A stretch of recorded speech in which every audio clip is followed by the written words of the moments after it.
Okay, so here's the Hammarlund SP200. So far I took it apart, and I took it apart because I want to work on these dials. As you can see, these dials, the plastic on this disc is warped, and I need this disc to be as straight as that black aluminum portion.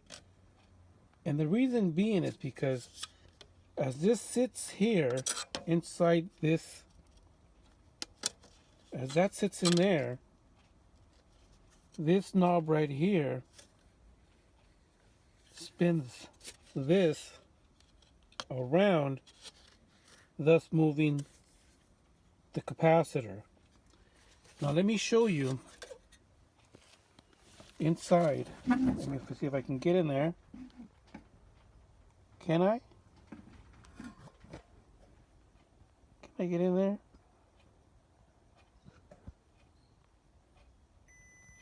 Okay, see that right there? See that in there? So the disc, see me spinning? So the disc rides in between those two little coupling discs, and as I spin that, this rotates, this spins, and it rotates the capacitor. What a lousy design. I mean, beautiful radio, but a lousy design. So you're relying on this plastic. So this plastic from the years gets warped. As you can see, this it is warped. So that little spinny thingy, they ain't gonna spin. They ain't gonna make this spin. So somehow I have to figure out how to make this straight. Now let me look at the band. Let me show you the band spread. Same thing. This is the band spread capacitor. This is the band spread dial. Now take a look. Hold on. See in there? See that in there?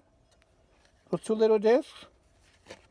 So this plastic goes inside, and it sits in between those two little discs, and you spin it. As you spin this dial turns, and the band spread turns. Well, it ain't going to turn if this disc is warped. As you can see, this disc is very warped, so it's not going to go anywhere. So somehow I have to figure out how to straighten this plastic disc. I can't believe Hammarlund came up with this design. Lousy design in my opinion, because if this thing breaks or warps like it has, then his radio is useless. A useless radio because of this plastic part. But you know what? Don't fear. I'll figure out how to make this straight. I'm thinking of maybe heat gunning this, getting it really warm, and pressing it in between maybe a book, maybe between two flat surfaces that will make this straight again. So the first thing that I need to do before I recap this device, this receiver, is straighten up those discs. And then maybe if I can get that working, then I can recap it. I'm not about to try to go ahead and recap this receiver if I can't get this working. Because if this doesn't work, and this breaks, there goes the receiver. Damn it all to hell. Damn it all to hell. I can't believe this shit right here. This plastic thing makes the band spreads turn. Same thing for the other one. Lousy ass design. My goodness. Look at this. It's about over 70 years old. Of course it's going to warp, especially if you have it under this in the sun, or this thing gets warm inside, so that plastic is going to warp. Look at this. Anyway, so I took off the screws. I was able to lift this up a little bit. I took off some of the leads that are connecting to these tube sockets. So the next thing I'm going to do is go ahead and try to see if I can warm up those discs and make it flat and straight. Oh, this is very interesting. I want to show you down here this big old hole they made for this, the off and on switch. So they cut this big old thing here for this, and somebody right there wrote in cursive, off. Ain't that something? So this is the off and on switch. That's it right in the middle of the receiver.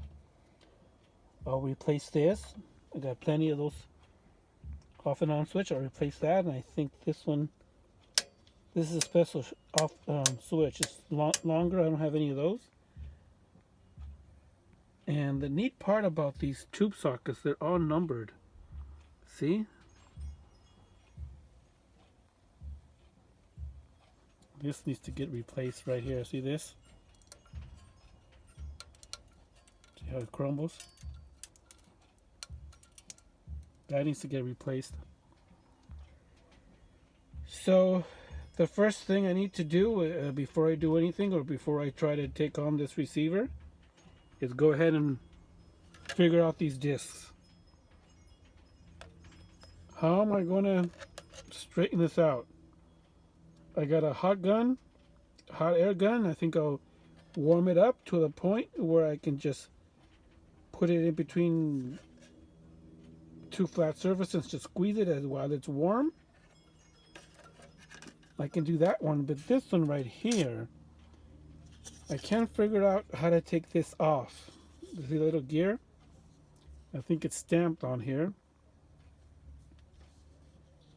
And I can't figure it out. It's in there.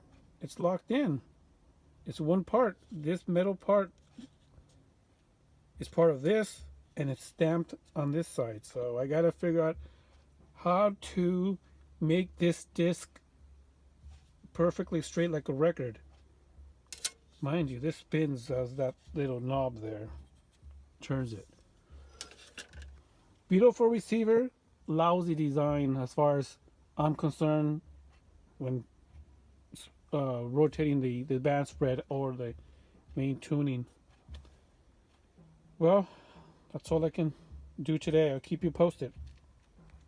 Talk to you later. Thanks for watching.